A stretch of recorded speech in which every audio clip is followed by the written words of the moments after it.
The movie starts with Jacob's aged mother calling his attention to her sick bed. She closes her eyes and Jacob assumes she's gone, but surprise, she's not. She was only trying to bid his reaction, and it's quite dissatisfying because he seemed neither happy nor sad. Jokes aside, she wants him to be good, and her last words to him are, "I love you," before she leaves for real. The funeral holds, and Jacob is approached by one of the family's business associates about a huge sum of money sent to a foundation from Jacob's family's company.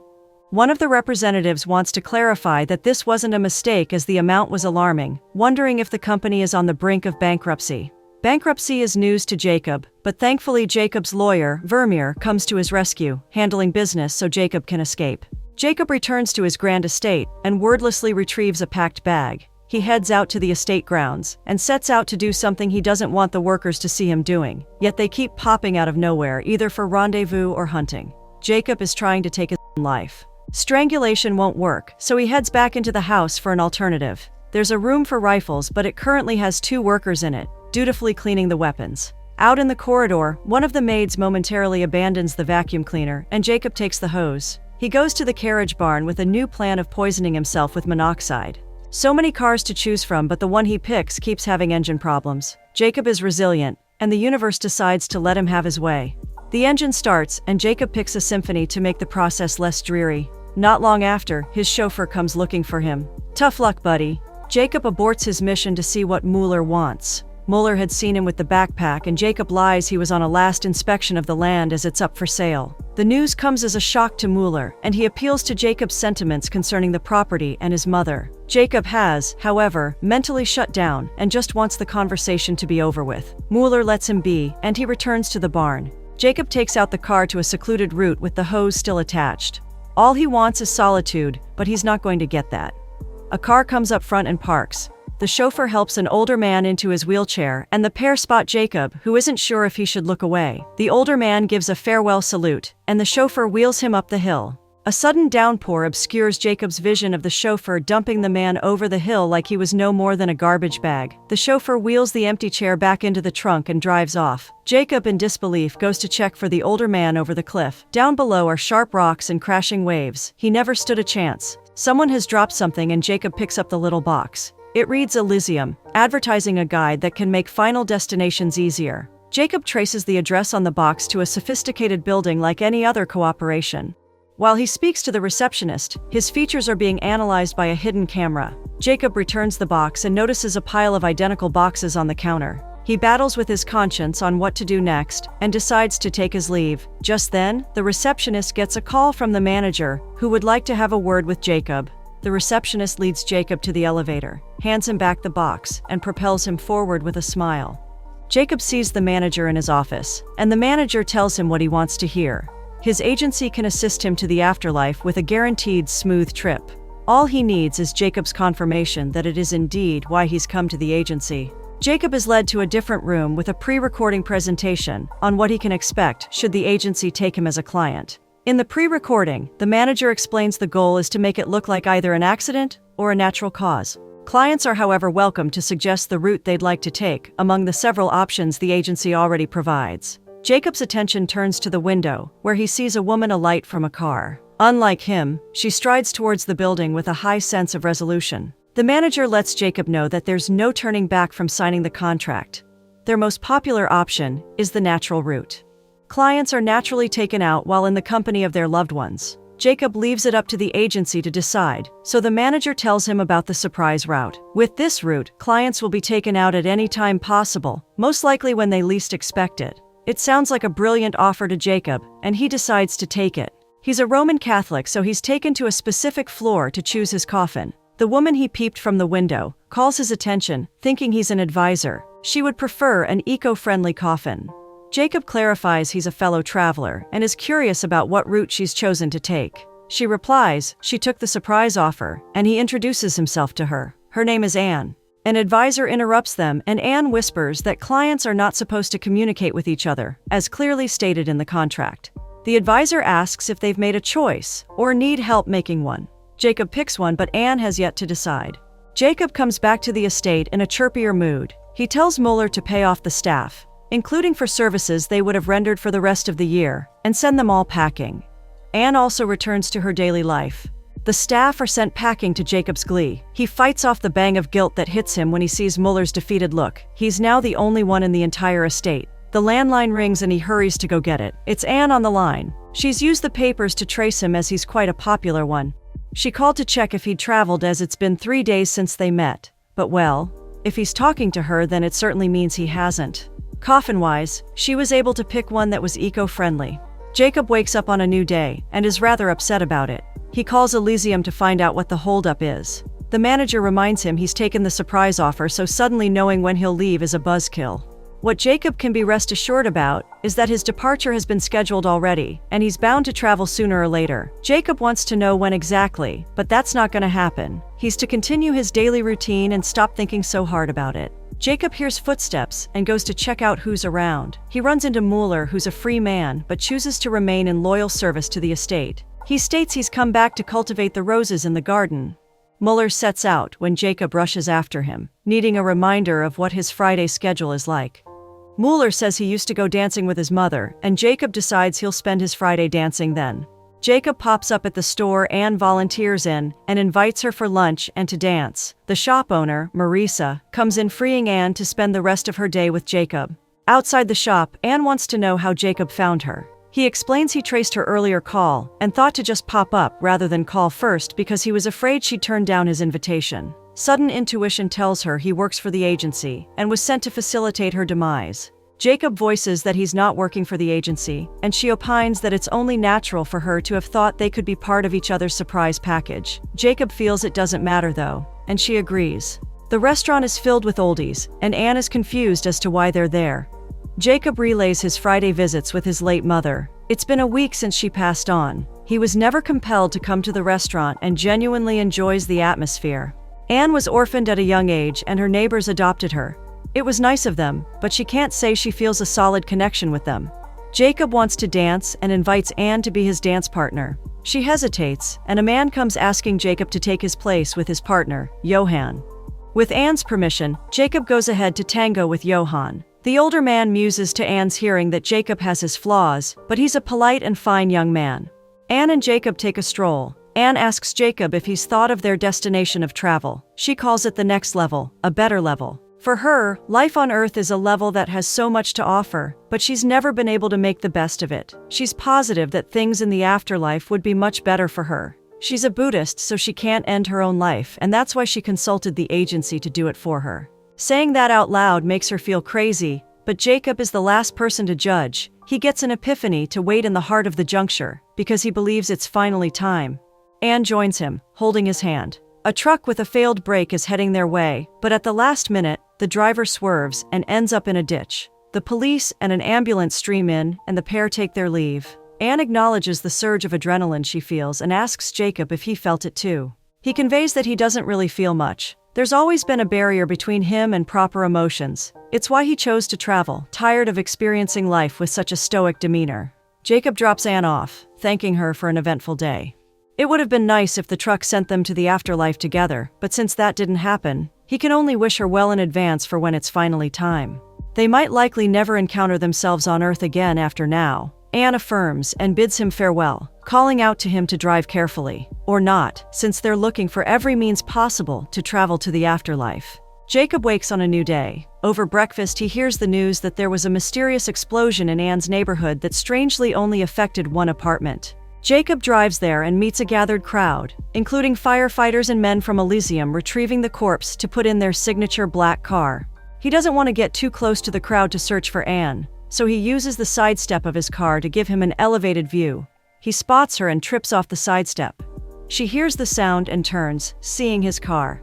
She relays a German couple were victims of the cooking gas explosion, and Jacob recalls seeing the same couple at Elysium. He remarks that they must be next in the queue then.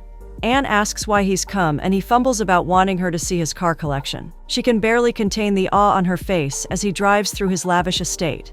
His lawyer, Vermeer, steps in needing Jacob's presence. He's found Russian investors interested in the property and offering a good price for it. The investors, however, need Jacob's actual presence before they can finalize the deal. Jacob excuses himself to go change for the meeting and wants Anne to wait for him till he returns. In Jacob's absence, Vermeer is curious about Anne because it's the first time he's brought a woman home. She remarks they met at a travel agency as Jacob plans to travel. Vermeer is surprised to hear this because as Jacob's lawyer, he'd know of any travel procurements. Anne chirps that Vermeer will be updated in due time. Anne is skimming through artifacts when Mueller makes his presence known.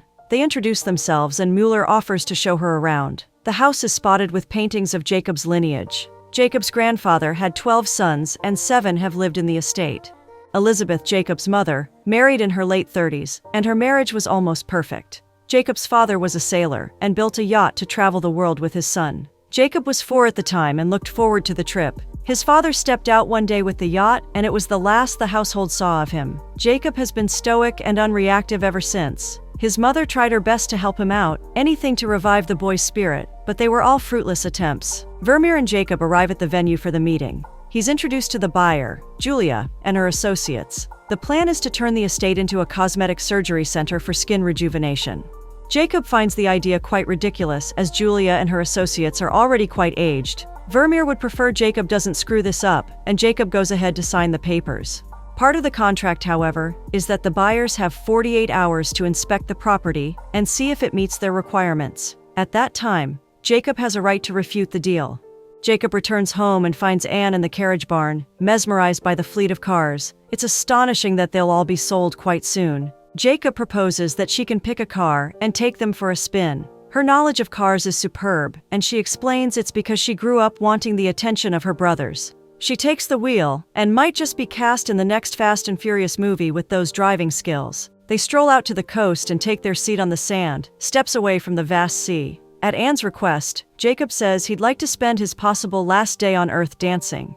Anne asks if she can tag along, although she's not a very good dancer. He leads, showing her easy steps she quickly learns. Meanwhile, someone from Elysium takes pictures of them together.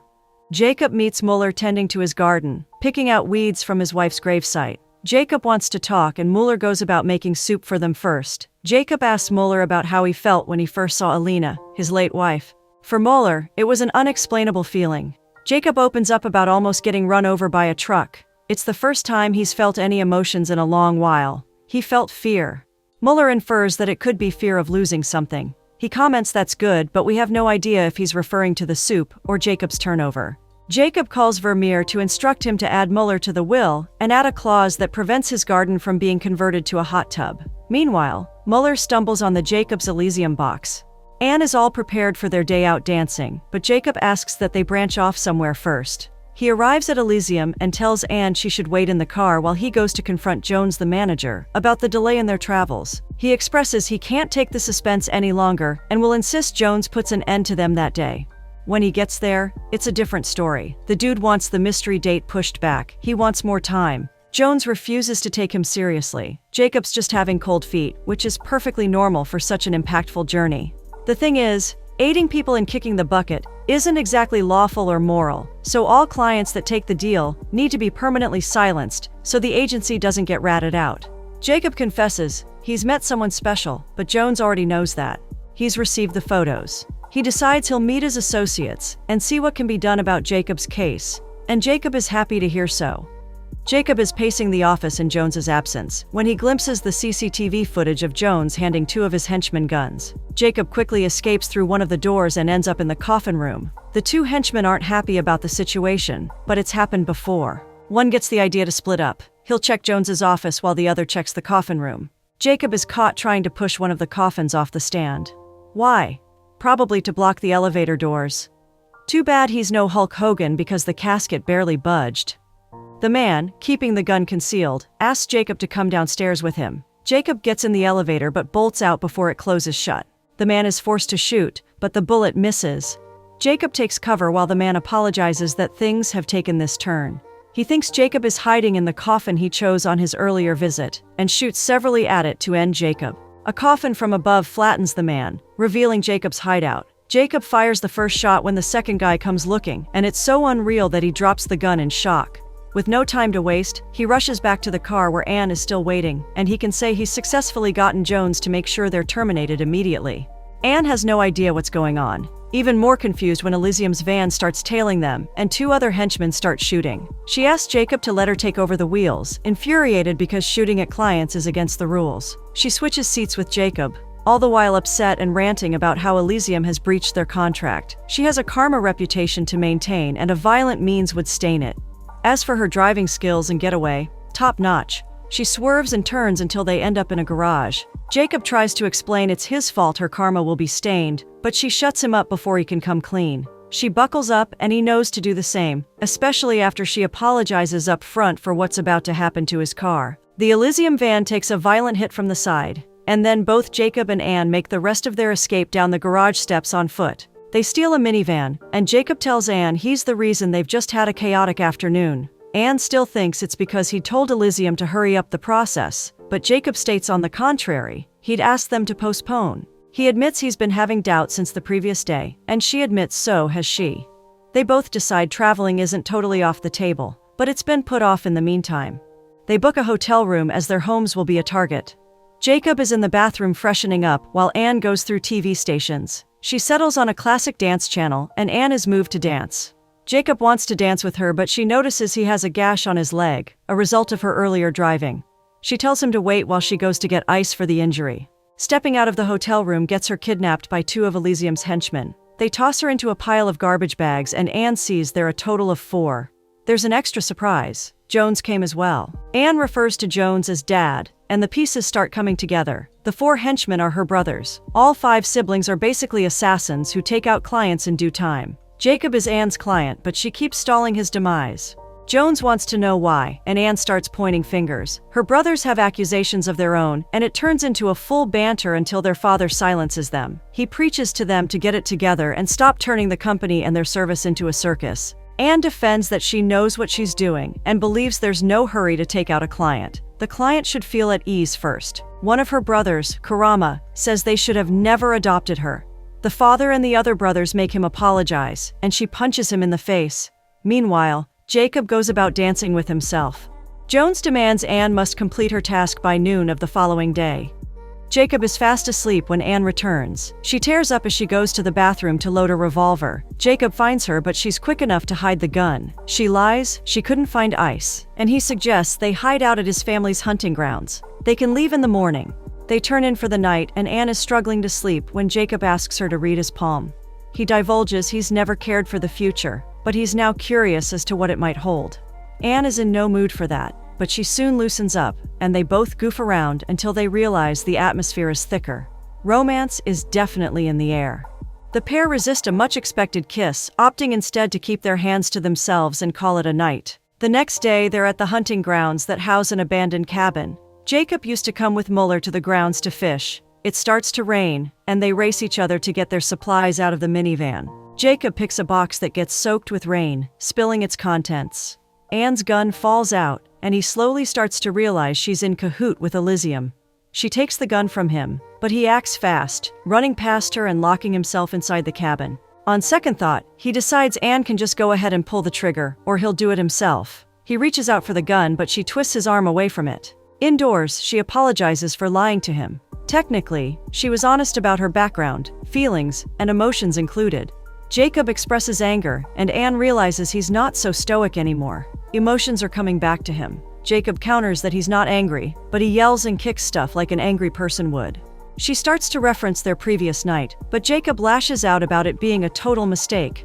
Anne struggles with walking away, but ultimately pulls him in for a kiss. He eventually kisses her back. Anne's brothers spy on them from a safe distance. Jacob reveals he can cancel the contract concerning the estate and keep all his property. He decides to call Vermeer to cancel, but there's no phone signal. Anne gets the idea to fake his demise. The shot rings out loud enough for her brothers to assume the job has been done. Anne's brothers watch through binoculars. Anne drags Jacob's body into the minivan. Jacob calls Vermeer to cancel the contract, but instincts tell him to be there in person. The brothers are still tailing Anne, and she halts the van mid-journey to the morgue. She wants to race them to the morgue, but Kuruma wants her to quit playing games. Anne gets back in the van and picks up an incoming train. She hits the accelerator and gets ahead. Her brothers expect her to be long gone with such a stunt, but she's still waiting on that race. Little do they know that she bought time for Jacob to get out of the van. Turns out Vermeer had no intentions of canceling the contract. He plans to siphon Jacob's inheritance, and it's up to Jacob to get there in time. He runs into Vermeer, who plants a dagger in his pocket. Jacob is not aware until he crosses the metal detector and the security guard checks him. The guard calls for backup, but Jacob takes off running. It's no use as it's a handful of them against one. They're able to detain him. Meanwhile, it's noon, and Jacob's body is missing from Jones's slab. Anne confesses she's fallen in love, so her father takes her to his office to talk it out. He has her best interest at heart and wants her to thrive with the company, although he can't see how she could do that with Jacob in the picture. Anne promises that it's possible. Anne goes to get Jacob from custody. He's filed a lawsuit against Vermeer and could possibly keep the estate. Anne has news of her own. Jones will let him stay alive on the condition he marries Anne, and he takes out a client. Jones personally drives Jacob to the venue, planning to wait out the results. Anne urges him to do well. The client is Mueller. He welcomes Jacob into his new apartment, and Jacob informs him he's gotten his inheritance back, so Mueller can come back to work. Mueller rejects the offer and asks how he's faring. At some point, Mueller gets up with a wince and Jacob offers to call a doctor. Mueller doesn't want that, and Jacob needs to know why Mueller wants to leave. Mueller explains he misses Alina and wants to be with her. Jacob understands this because he's experiencing love. Mueller is glad to hear this and asks him to get cigars in the kitchen so they can celebrate. When he returns to the living room, Mueller is gone. Anne steps in and explains Mueller took the natural route. He wanted to pass on in the presence of his loved one. Mueller is buried next to his wife. Jacob is now part of Anne's family and business. They sit on a bench across the building where Vermeer was detained. They believe he could possibly be their next client, and they've left him an Elysium box to contact them with.